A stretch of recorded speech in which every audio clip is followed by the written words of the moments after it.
vamos conversar com o Leonardo Scopel, é advogado, e algumas orientações sobre o melhor caminho a ser tomado naquele planejamento sucessório, que não é apenas uma holding, não é apenas fazer ali uma sucessão familiar. Há todo um planejamento. Leonardo, boa tarde, obrigada pela presença. Boa tarde, Fabélia, boa tarde a todos que nos acompanham no Sucesso no Campo. Mais uma vez, é uma satisfação estar aqui. Quando a gente fala de holding, de planejamento ali, de sucessão familiar, antes de tudo isso, o que é preciso fazer? Fabélia, excelente pergunta. Sempre, na verdade, que a gente fala sobre planejamento, né, muito se questiona, esse planejamento sucessório, ele realmente é o melhor caminho, né? Basta eu transferir os imóveis da pessoa física para uma empresa, criar uma agropecuária e está tudo resolvido. O que de fato é esse planejamento? Primeiro ponto é que sempre que tem um planejamento, o resultado ele tende a ser melhor, né? Em todas as áreas, seja no seu trabalho, seja no seu dia a dia, seja nas suas finanças e no direito, em especial na sucessão, não é diferente, né? Sempre que é feito um planejamento, você consegue aí o resultado ele tende a ser melhor. E quando a gente fala de planejamento, Fabio, antes de eu te responder essa pergunta, planejamento sucessório ele não envolve só a parte de sucessão, a transferência, a regularização em vida do patrimônio do patriarca, do matriarca para os filhos, mas também a regularização do próprio exercício da atividade rural, né? Será que de fato está sendo tributado da forma correta? A gente, principalmente hoje que a gente acompanha aí uma profissionalização, né, da atividade rural, até pouco tempo atrás, quase todos tributavam 5,5%, né, pelo lucro presumido e estava tudo certo. Mas hoje o mercado ele exige uma profissionalização e a própria fiscalização exige essa profissionalização, né? Hoje, inclusive ano passado a gente acompanhou, que foi anunciado aí pela Receita Federal, que o foco da Receita seria o produtor rural, pessoa física. Será que está sendo feito da forma correta? Será que por vezes, ao invés de eu pagar 5,5% sobre 1 milhão, que é a minha receita bruta, eu pagar 27,5% de imposto de renda sobre 100 mil, que é meu lucro líquido, não é uma opção mais vantajosa? Contrato de arrendamento, contrato de parceria, eu tenho uma área que eu arrendo, recebo uma renda e tributo a 5,5%, não é a forma correta. E a fiscalização ela vem cada vez mais fechando o cerco, né? Por exemplo, a gente sempre menciona que por vezes a gente tem uma movimentação muito alta no cartão de crédito que não é compatível com o seu imposto de renda.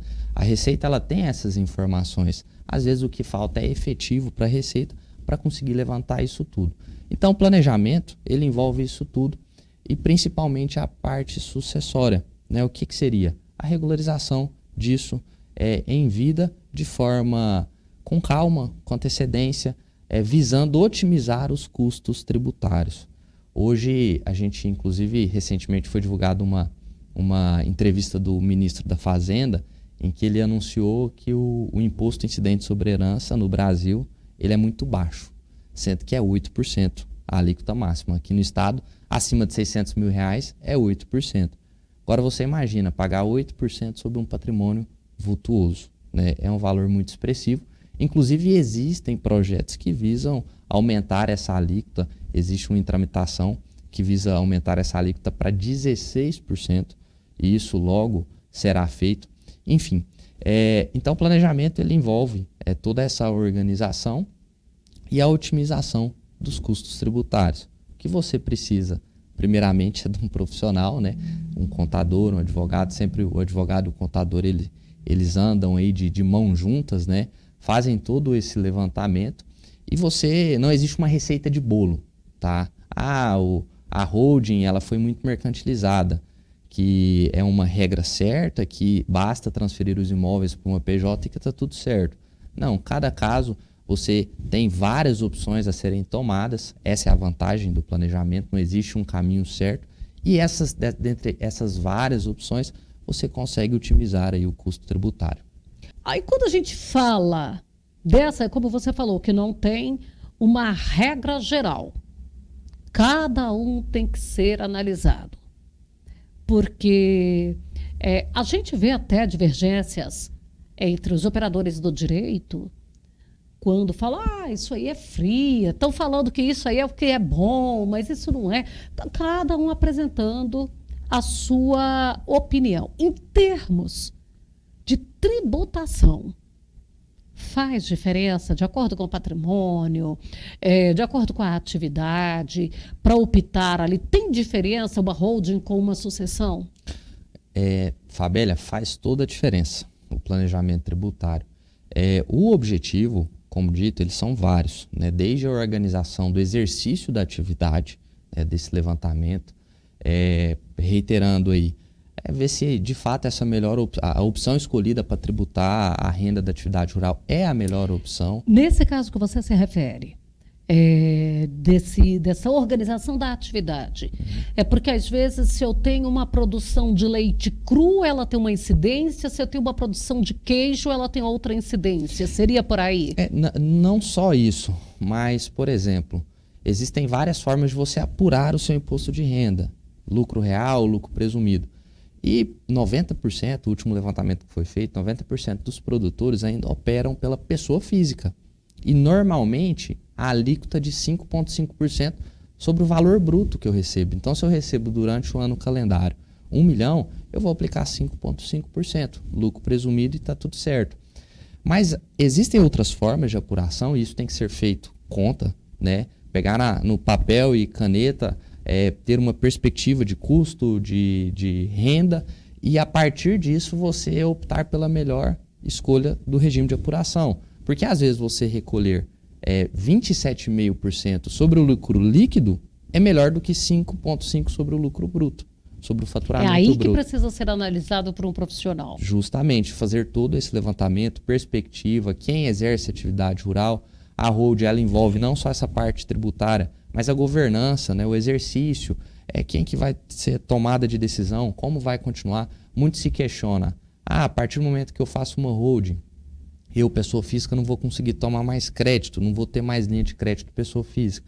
Não, isso vai continuar tendo, inclusive com outras opções mais vantajosas, às vezes até para PJ. E às vezes você tributar na PJ, pessoa jurídica, é mais barato do que pela pessoa física. E aí vem a parte de sucessão, respondendo à sua pergunta, porque a holding, o planejamento sucessório, ele visando essa otimização aí da carga tributária, que é muito alta, né? Eu sempre falo, imagina você recolher aí 8% sobre o seu patrimônio, né? Dá um valor muito vultuoso. Então, você consegue, através de alguns mecanismos aí, reduzir essa incidência da carga tributária, que são vários mecanismos, né? Desde aí, às vezes até o que os sócios eles vão oferir de lucro durante o exercício da atividade rural, eles conseguem comprar a participação do outro sócio e transferir essas cotas e automaticamente transferir o patrimônio, né, desse sócio. Enfim, são várias as ferramentas em prol aí do produtor. Olha, gente, com esses detalhes de tributação é preciso ficar muito atento, porque tem uma diferença enorme de alguns itens que não tem sentido. E eu vou trazer um exemplo muito simples, que é o pãozinho lá, o pão francês, e a farinha de rosca. Porque, tipo, o pão ficou velho ali, ficou duro de um dia para o outro, não dá para aquele... Ele não é mais vendido como pão, então ele é ralado e vendido como farinha de rosca. Tem uma... Eu estou até tentando pegar aqui o ICMS que é sobre a farinha, para trazer essa diferença. E aí também é lá na propriedade. Com certeza, Fabélia. Até aproveitando aí esse gancho, recentemente uma rede de fast food, ele vendia uma determinada mercadoria, sorvete, tinha toda a propaganda que era sorvete, ou não lembro se era sorvete ou sobremesa, eu sei que mudou todo o planejamento. Rótulo apenas. Só o nome, e colocou, se era sorvete, colocou que era sobremesa, ou se era sobremesa, colocou que era sorvete. Me recordo porque desse a episódio, carga eu também não me lembro qual que era. Foi.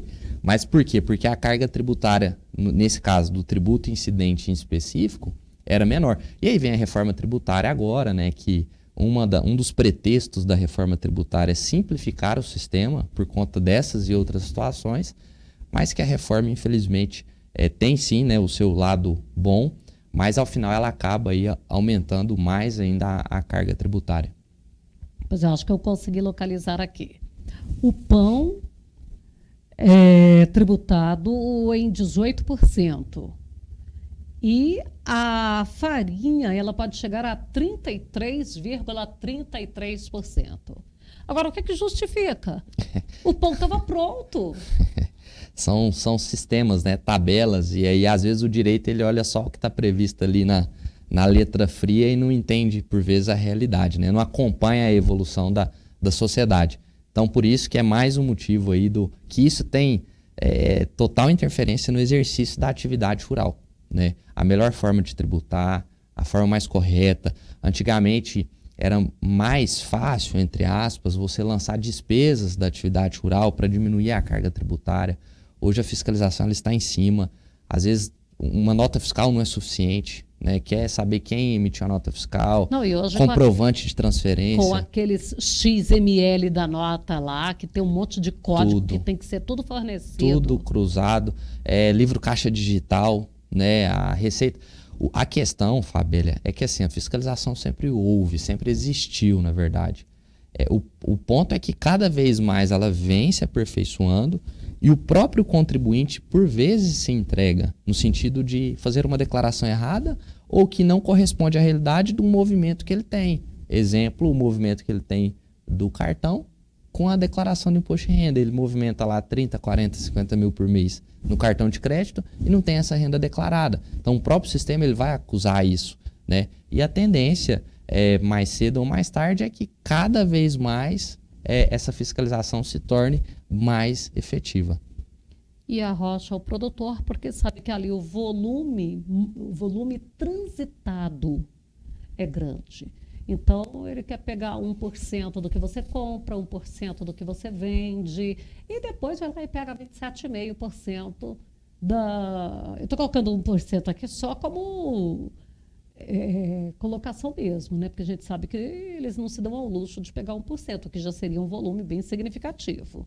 Mas aí vem as bitributações, que você também tem que ter cuidado, porque senão na hora de fazer a sua declaração ali, dependendo da maneira que você está trabalhando com o seu contador, você terá ali uma tributação maior. E a lei te permite fazer as organizações. Então, por isso, você tem que pagar uma banca de profissionais, porque ter só o contador, como se tinha antigamente, não é mais suficiente. Leonardo, nós vamos voltar a falar ainda, porque hoje nosso tempo está esgotado, mas o assunto é muito gostoso. Nós vamos trazer essas informações mais completas. Com certeza, Fabíola. E assim, a gente ficaria aqui, né, a tarde toda discutindo, trazendo vários exemplos. O direito tributário, ele é um campo obscuro, né? Existem várias saídas, várias nuances. E eu sempre falo que o advogado e o contador, eles trabalham juntos, né, de mãos dadas, e que o planejamento, em todas as áreas, o resultado e a tendência, presume-se que será melhor sem o planejamento. E é mais uma vez uma satisfação estar aqui.